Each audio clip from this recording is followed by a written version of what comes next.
आपको याद होगा कि आदित्यनाथ जी ने बयान दिया था कि कुछ लोग अंतर्राष्ट्रीय साजिश रच रहे हैं और उसमें खास तौर से उन्होंने विपक्ष का और पत्रकारों का नाम लिया था और कहा था कि दंगे कराने की, जाति हिंसा कराने की साजिश है। और उसमें 19 लोगों के खिलाफ, अज्ञात 19 लोगों के खिलाफ सेडिशन का भी चार्ज लगा दिया गया। अज्ञात 19 लोगों के खिलाफ देशद्रोह का भी मुकदमा लिख लिया गया।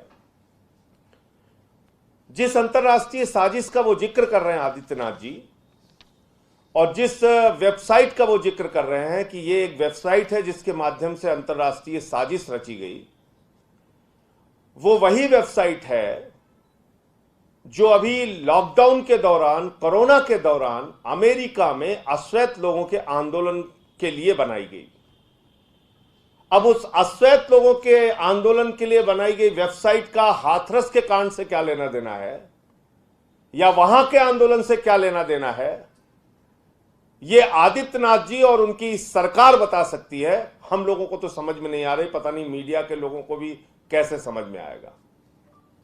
और ये उस वेबसाइट के पन्ने सिर्फ उन्होंने अपने बयानबाजी के लिए इस्तेमाल नहीं किया, सिर्फ अपने फर्जीवाड़े और अपने भक्तों को दुष्प्रचार करने के लिए, ट्रॉल करने के लिए ट्विटर और सोशल मीडिया पे इसको प्रचारित करने के लिए इस्तेमाल नहीं किया, बल्कि बाकायदा शपथ पत्र में इस वेबसाइट के पन्ने को उन्होंने सुप्रीम कोर्ट में लगाया है, मुख्य न्यायाधीश के अदालत में लगाया है। और उसमें क्या लिखा है, एक दो लाइन में पढ़ दूंगा, आपको समझ में आ जाएगा।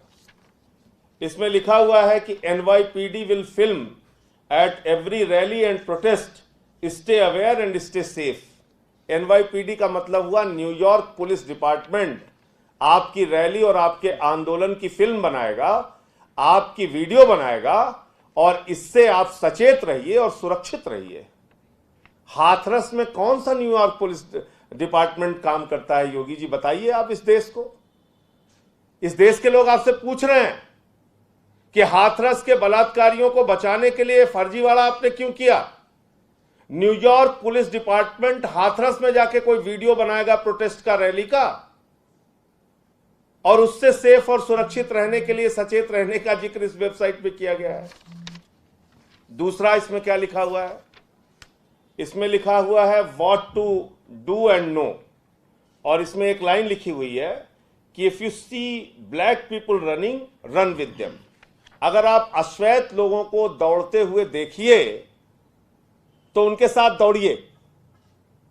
तो ये हाथरस में दंगा कराने की साजिश है। ये आप देखिए आप, यानी मूर्खता और बेवकूफी की जो पराकाष्ठा हो सकती है, झूठ बोलने की अकल भी नहीं है इन लोगों के पास, फर्जीवाड़ा करने की अकल भी नहीं है। हाई कोर्ट ने भी जिस तरह से लताड़ लगाई योगी आदित्यनाथ की सरकार को, और यह कहा कि रात को 2 बजे अगर किसी अमीर की बेटी होती तो क्या तुम इसी तरीके से जला देते। हाई कोर्ट ने यह कहा कि एडीजी लॉ एंड ऑर्डर महोदय, क्या आपको रेप की परिभाषा तक नहीं मालूम है। इसका मतलब साफ है, आदित्यनाथ सरकार का हाथ बलात्कारियों के साथ, और उन दुराचारियों, उन बलात्कारियों को बचाने के लिए जितना हथकंडा, जितने तरह का तंत्र इस्तेमाल कर सकते हैं आदित्यनाथ जी, वो उन्होंने किया। और अपनी इन्हीं गुनाहों को छुपाने के लिए, इन्हें गुनाहों को बचाने के लिए, जो कुछ घटनाएं पिछले दिनों हुई, चित्रकूट में एक दलित बेटी के साथ गैंगरेप हुआ, उसकी FIR दर्ज नहीं हुई, उसने आत्महत्या कर ली। प्रतापगढ़ में 6 महीने तक एक बच्ची को तंग किया गया, उसके साथ लगातार छेड़खानी की गई, उसको न्याय नहीं मिला, उसने आत्महत्या कर ली। गोरखपुर में जो गृह जनपद है आदित्यनाथ जी का, वहां पर एक लड़की को 4 लड़कों ने मारा, अपमानित होकर, लज्जित होकर उसने आत्महत्या कर ली। उत्तर प्रदेश में बेटियां न्याय न मिल पाने के कारण आत्महत्या कर रही हैं। उनको सरकार से उम्मीद नहीं, उनको आदित्यनाथ से उम्मीद नहीं, वो मौत को गले लगाना ज्यादा उचित समझ रही हैं अपनी अपमानजनक जिंदगी जीने के बजाय। ये सब कुछ हो रहा है, और ये गुनाह छुपाने के लिए। और आज भी बाराबंकी में एक दलित की बेटी की हत्या हो गई, परिवार उसमें भी रेप की आशंका जता रहा है।